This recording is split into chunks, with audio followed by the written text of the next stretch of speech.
नमस्कार, INS 24/7 के इस खास बुलेटिन 5 का पंच में आप सभी दर्शकों का हार्दिक स्वागत है। मैं हूं आपके साथ श्वेता शर्मा। इस बुलेटिन में हम आपको बताएंगे मध्य प्रदेश, छत्तीसगढ़, देश दुनिया की तमाम बड़ी खबरों के साथ। तो चलिए शुरुआत करते हैं।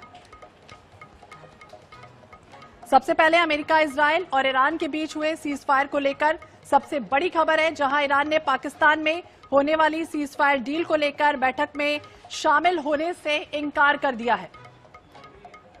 दूसरी खबर हम आपको बताएंगे, पश्चिम बंगाल को लेकर बड़े ऐलान की है, जहां कोलकाता में बीजेपी ने पश्चिम बंगाल के लिए घोषणा पत्र जारी कर दिया। पार्टी ने इसे भरोसे का पत्र नाम दिया और कई लुभावने वादे भी किए हैं। तीसरी खबर बड़ी लापरवाही की है, क्योंकि बिलासपुर में आंगनबाड़ी कार्यकर्ताओं को घटिया साड़ियों का वितरण कर दिया गया और इसी तरह से मार्कफेड में तिरपाल खरीदी में भी बड़े भ्रष्टाचार और गड़बड़ियों का एक मामला भी सामने आया है, जहां टेंडर 18,500 तिरपाल का था, लेकिन करीब 33,000 तिरपाल की खरीदी कर दी गई और यदि जरूरत से हजारों के ज्यादा तिरपाल की खरीदी हुई। अब इस पूरे मामले को लेकर छानबीन और जांच चल रही है। चौथी खबर है मोनालिसा को लेकर, जहां महाकुंभ वायरल गर्ल के नाम से मशहूर मोनालिसा भोसले और फरमान की शादी को लेकर तस्वीरें देखिए सामने आई हैं, जहां पर एक बेहद गंभीर मोड़ इस पूरे मामले में अब आ चुका है। जांच में ये सामने आया है कि मोनालिसा नाबालिग है। और पांचवी खबर हम आपको बताएंगे उज्जैन से। ये तस्वीर देख रहे हैं आप, पांचवी खबर की उज्जैन से, जहां पर एक मासूम बोरवेल में गिर जाता है। मासूम को बचाने के लिए प्रशासन ने रेस्क्यू अभियान भी चलाया हुआ है।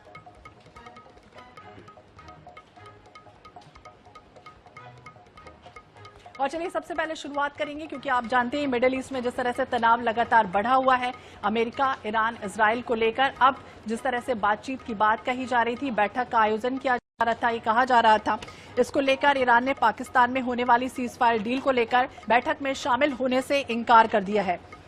ये भी कहा जा रहा है कि ईरान ने पाकिस्तान में होने वाली सीज फायर डील को लेकर, बैठक को लेकर जिस तरह से कयास लगाए जा रहे थे कि जल्द से जल्द वो इस बैठक में शामिल होगा, लेकिन अब वो इनकार कर चुका है।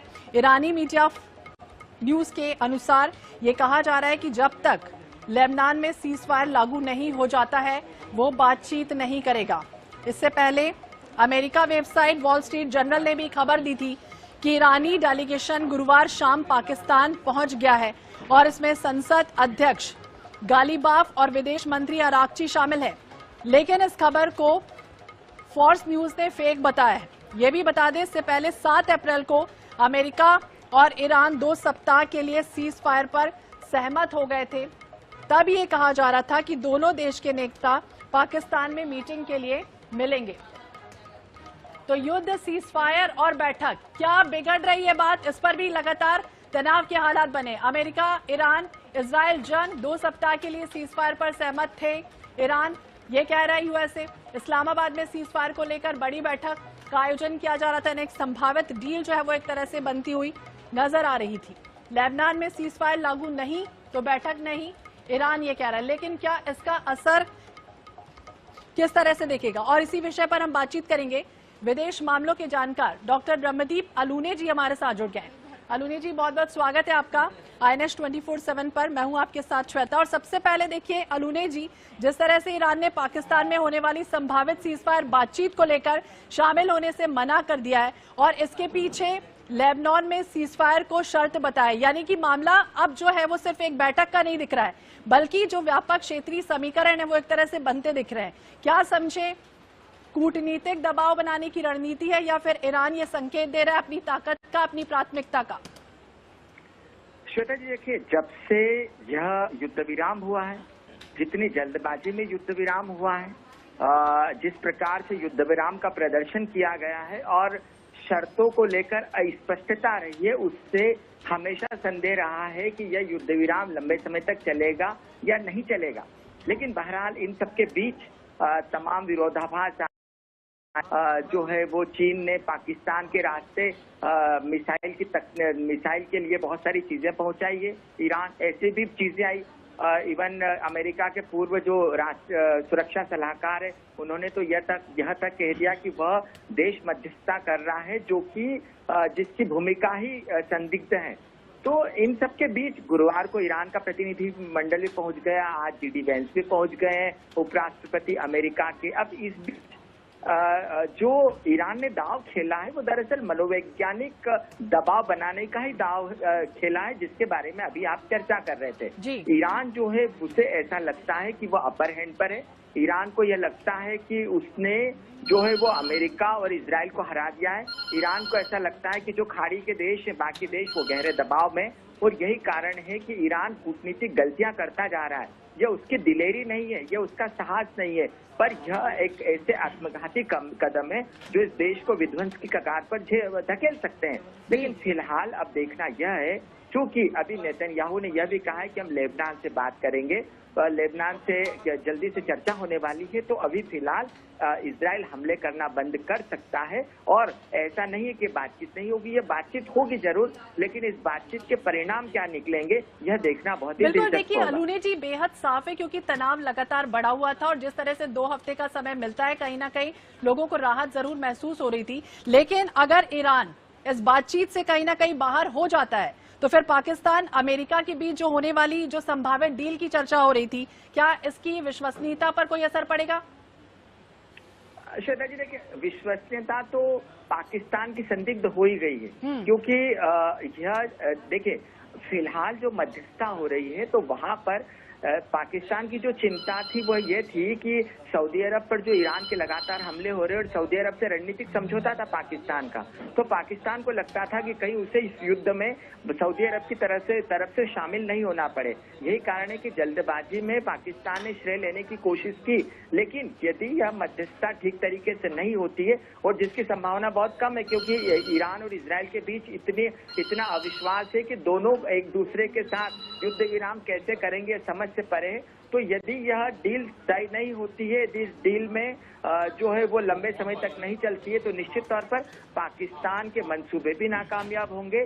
पाकिस्तान की जो भूमिका है वो भी संदेह के घेरे में होगी। और सबसे बड़ी बात है कि आने वाले समय में अमेरिका और सऊदी अरब से पाकिस्तान के संबंध भी बेहद खराब दौर से गुजरने की पूर्ण संभावना है। तो बिल्कुल अब संभावना किस तरह की बनती है देखना ही दिलचस्प होगा, क्योंकि आगे स्थितियां क्या बनती है, क्या ये बातचीत टलेगी या फिर किसी नए फॉर्मेट की ओर इंगित कर रही है। बहुत बहुत शुक्रिया अलूने जी बातचीत करने के लिए।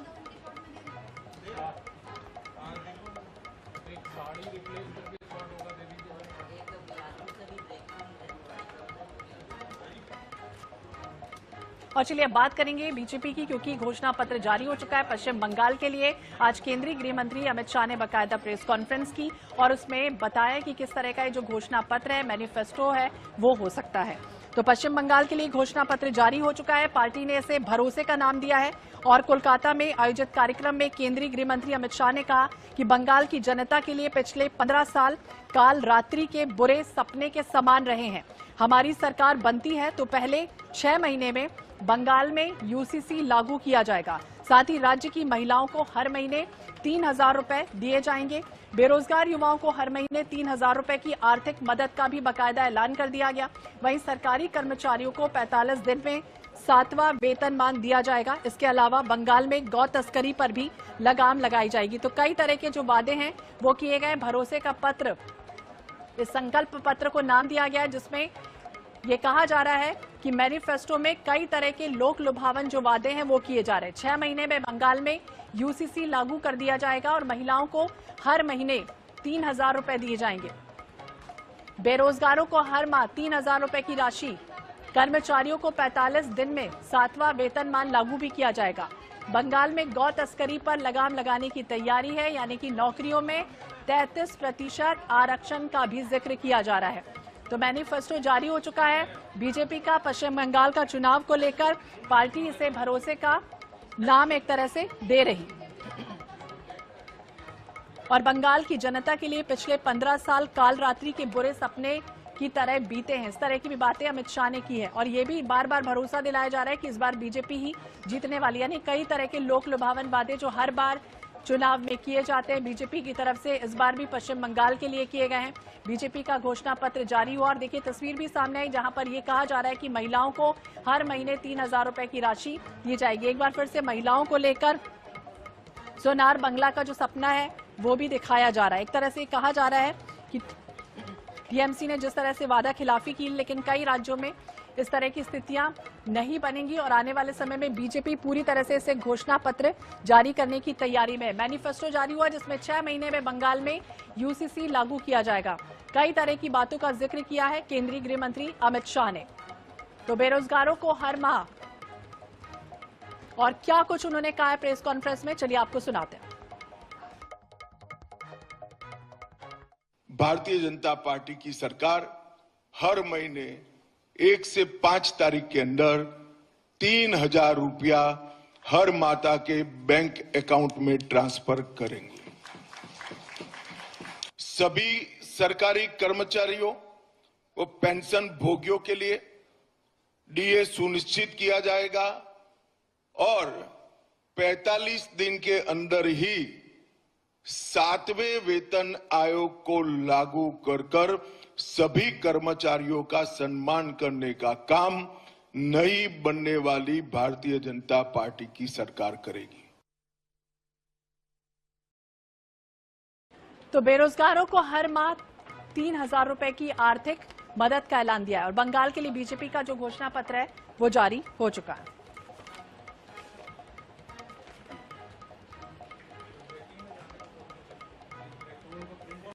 और चलिए अब बात करेंगे बिलासपुर की, क्योंकि बिलासपुर में एक ऐसा घोटाला आया जिसका जो भ्रष्टाचार की गूंज है वो अब देश भर में सुनाई दे रही है और लगातार वो था साड़ी कांड। क्या था वो पूरा साड़ी कांड, वो भी आपको बताते हैं। बिलासपुर में महिला और बाल विकास विभाग में साड़ी वितरण को लेकर बड़ा घोटाला सामने आया है। आंगनबाड़ी कार्यकर्ताओं को ये कहा गया कि 5.5 मीटर की साड़ी दी जाएगी, लेकिन उसकी जगह पर महज 5 मीटर की साड़ी दी गई, जिन्हें पहनने में अब महिलाओं को परेशानियां हो रही हैं। और इतना ही नहीं है, साड़ियों की गुणवत्ता को लेकर भी सवाल उठ रहे हैं कि जैसे ही इसे पानी में डाला गया ये खराब हो गई, यानी कि उसका कलर जो है वो निकल गया, कपड़ा सिकुड़ गया, जिससे कार्यकर्ताओं में नाराजगी व्याप्त हो गई। यानी करीब 9 करोड़ 70 लाख रुपए की लागत से खरीदी गई इन साड़ियों को लेकर अब कई तरह के सवाल उठ रहे हैं। तो जिलों से शिकायतें मिलने के बाद विभाग में हड़कंप मच गया, जहां साड़ियों को बदलने के निर्देश दिए गए, साथ ही भुगतान पर भी रोक लगा दी गई। तो वहीं महिला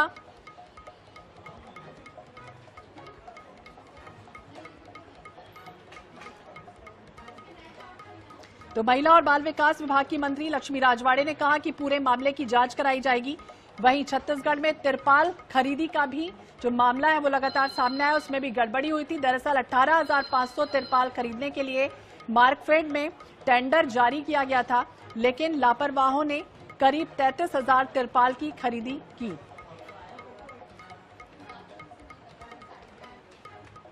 तो बिलासपुर में जिस तरह से महिला, लेकिन इसका कलर पूरा निकल रहा है और इसकी लंबाई और चौड़ाई दोनों छोटी है और ये पहनने के लायक ही साड़ी नहीं है। यहाँ पे बोलते हैं कि महिला का सम्मान, ये महिला का सम्मान नहीं है। इतनी घटिया टाइप की साड़ी, अगर ड्रेस दे रहे हैं तो अच्छा दे। कौन सा ऐसा विभाग है जिसमें भ्रष्टाचार नहीं है? चाहे कोई विभाग निकाल के देख लो, पीडब्ल्यूडी विभाग, वर्क ऑर्डर पहले होता है, टेंडर बाद में। देखिए, भ्रष्टाचार तो मैं नहीं कह सकती, लेकिन जब साड़ी का वितरण से पहले हमारे पास सैंपल आया था, मैंने स्वयं उस साड़ी को धोया और धोने के बाद उसको सुखाया भी कि साड़ी की क्वालिटी क्या है, क्योंकि खादी ग्राम उद्योग कहता है कि हमें कॉटन साड़ी देनी है। तो हम उसी उद्देश्य, हम उन्हीं के कहने पे हम कॉटन पे गए हैं। किसी जिले का आया है उसको हम रिटर्न करवा रहे हैं। रिटर्न करने के बाद पुनः उन्हें साड़ी अच्छी क्वालिटी की देने के लिए निर्देश किए हैं।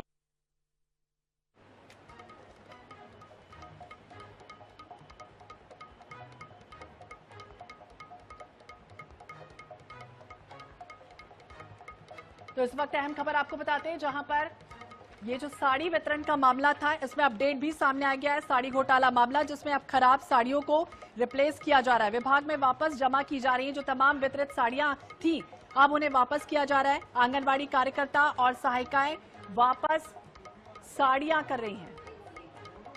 तो महिला बाल विकास विभाग में बड़ा घोटाला इस वक्त का हुआ, यह अहम खबर। और इस वक्त की सबसे अहम खबर आपको बता देते हैं, अपडेट भी अब इस पूरे मामले को लेकर सामने आ चुका है। बिलासपुर से साड़ी कांड यानी साड़ी घोटाले से जुड़ा है पूरा मामला और इस वक्त की अहम खबर है, जहां खराब साड़ियों को अब रिप्लेस किया जा रहा है। विभाग में वापस जो वितरित कर दी गई थी साड़ियां, इन्हें वापस जमा किया जा रहा है। आंगनबाड़ी कार्यकर्ता और सहायिकाएं साड़ियां वापस कर रही हैं। महिला और बाल विकास विभाग ने जिस तरह से साड़ियां वितरित की थी, इनमें लगातार कलर को लेकर कई तरह के सवाल उठ रहे थे, इनकी क्वालिटी को लेकर कई तरह के सवाल उठ रहे थे और ये भी कहा जा रहा था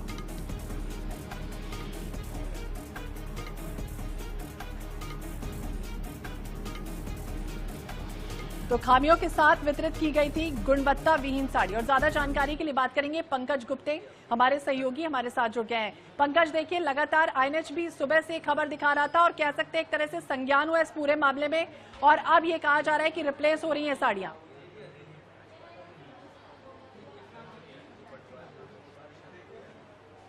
बिल्कुल आपको बताना चाहूंगा कि ये न सिर्फ खबर हमने प्रमुखता से दिखाया था, बल्कि लगातार इसको फॉलो अप में जो दिखाया है हमने, इसको जो महिला बाल विकास विभाग की जो मंत्री हैं उन्होंने भी इसको संज्ञान में लिया। पूरे विभाग में हड़कंप मचा। आखिर अंततः इसको जो साड़ी है उसका रिप्लेसमेंट का दौर चालू हो गया है। बिलासपुर जिले के विभिन्न कार्यक्रम जो कार्यालय है वहां पर महिलाएं पहुंच रही हैं, कार्यकर्ता पहुंचे, वो अपनी साड़ी को रिप्लेस कर रही हैं। तो ये माना जा सकता है जो आईएनएच जो अपनी प्रमुखता से जो खबर दिखाया था उसका असर देखने को मिल रहा है। जी, तो बिल्कुल कहीं ना कहीं असर जो है वो साफ तौर पर दिख रहा है और आने वाले समय में देखना होगा अब इसकी क्वालिटी को लेकर, गुणवत्ता को लेकर जिस तरह के सवाल उठ रहे थे, अब निर्देश दे दिया गया है कि रिप्लेस हो जाएगी। बहुत बहुत शुक्रिया पंकज तमाम जानकारी के लिए और बातचीत करने के लिए। तो साड़ी घोटाले से जुड़ा ये पूरा मामला है। अब खराब साड़ियों को रिप्लेस किया जा रहा है विभाग में। वापस तमाम जो वितरित कर दी गई थी साड़ियां वो वापस की जा रही हैं।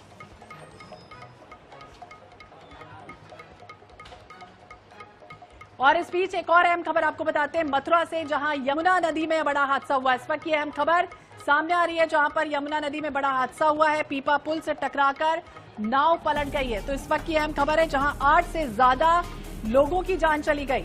नाव में 25 से ज्यादा लोग सवार थे, ये भी कहा जा रहा है। वहीं रेस्क्यू ऑपरेशन लगातार जारी है।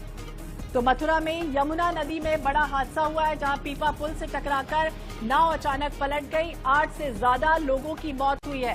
रेस्क्यू ऑपरेशन लगातार चलाया जा रहा है और ये भी जानकारी मिल रही है कि 25 लोग इस नाव में सवार थे। हालांकि यह हादसा कैसे हुआ, फिलहाल पूरे मामले को लेकर तफ्तीश होगी, लेकिन सबसे पहले प्राथमिक यही है कि जल्द से जल्द जो तमाम और लोग गिरे हैं उन्हें जल्द से जल्द रेस्क्यू करके बाहर निकाला जाए। लेकिन इस वक्त ये खबर सामने आई, जहां 8 से ज्यादा लोग इसमें उनकी जान चली गई।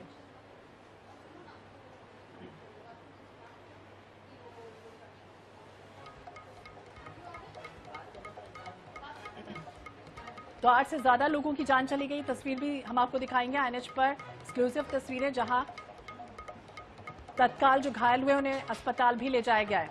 लेकिन ये बड़ा हादसा इस वक्त हुआ है मथुरा में। वृंदावन के यमुना नदी में बड़ा हादसा हुआ। तस्वीर भी देखिए सामने आई, जहां पर आनन फानन में लोगों की भीड़ जमा हो गई। जल्द से जल्द राहत बचाव कार्य जो है वो शुरू किया गया है। आईएनएच पर ये एक्सक्लूसिव तस्वीरें, जहां प्रथम दृष्टया डूबने से 8 लोगों की जान चली गई। और ये भी जानकारी मिल रही है कि सभी पंजाब के रहने वाले बताए गए हैं। तो पीपा पुल से टकराकर अचानक नाव पलट गई। मोहम्मद फारूक ज्यादा जानकारी के लिए हमारे सहयोगी हमारे साथ जुड़ गए हैं। फारूक, क्या कुछ जानकारी, क्या है ये पूरा मामला, कब की घटना बताई जा रही? देखिए, ये घटना अभी 2 घंटे पहले की है, जहां वृंदावन के केसी घाट पर जो श्रृंगार घाट बोला जाता है, वहां पर एक स्टीमर में 25 से 30 लोग सवार थे और ये 25 से 30 लोग सवार स्टीमर जो है लेकर जा रहा था इनको। तभी ये स्टीमर जो है पेंटून पुल के नीचे घुस जाता है और इसमें जो है सभी लोग डूब जाते हैं। राहत और बचाव कार्य तेजी से शुरू हुआ है, जिसमें 10 लोगों की मौत होना बताया जा रहा है और 17 लोगों को इसमें निकाल लिया गया है, जिनका इलाज जो है 100 सैया हॉस्पिटल वृंदावन में चल रहा है और एक और हॉस्पिटल है जिसमें उनका इलाज चल रहा है।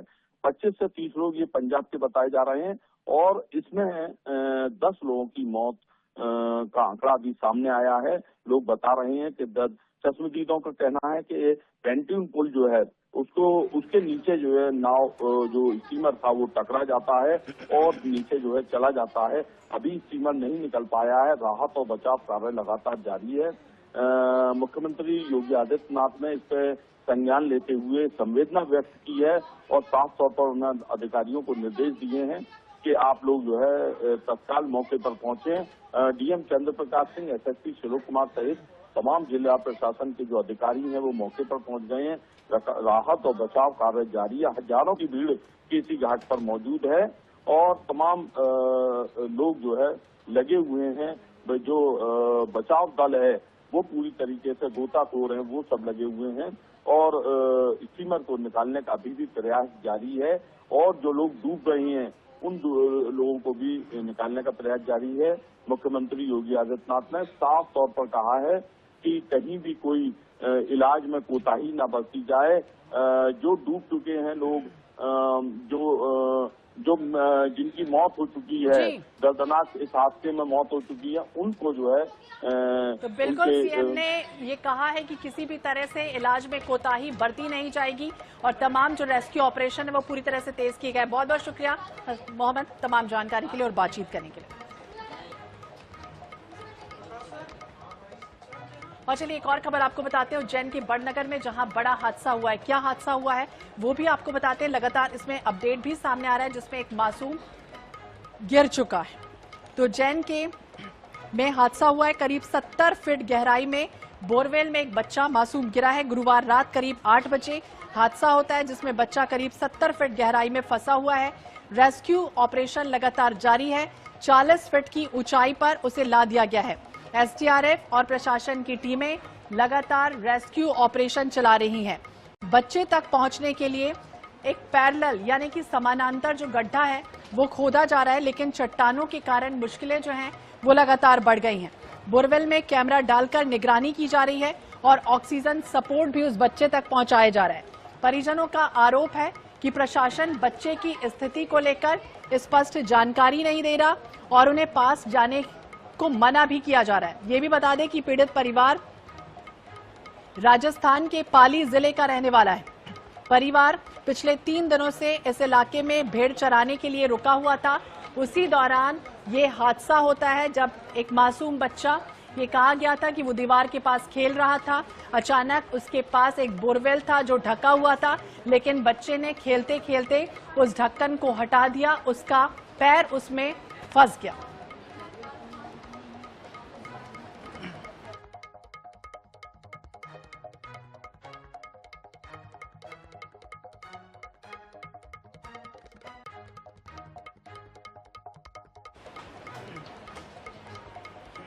और अंतिम खबर आपको बताते हैं। मोनालिसा वायरल गर्ल, जो आपको याद ही होगा महाकुंभ से वायरल हुई थी मोनालिसा, जिसकी एज को लेकर, उम्र को लेकर कई तरह के सवाल उठ खड़े हुए थे। लगातार वो विवादों में थी।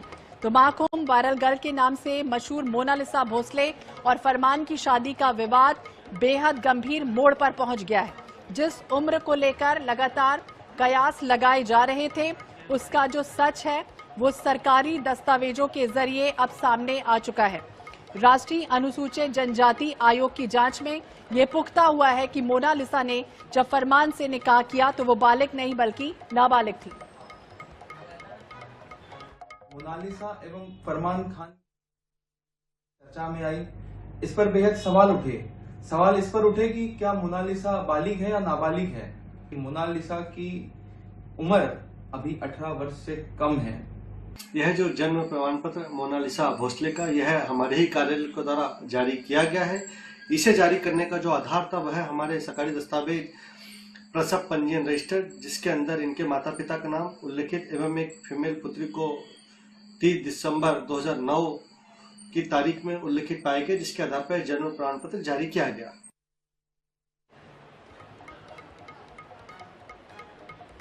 और इसी के साथ इस बुलेटिन में फिलहाल इतना ही। बाकी अपडेट्स के लिए आप देखते रहिए iNet 24/7। मुझे दीजिए इजाजत। नमस्कार।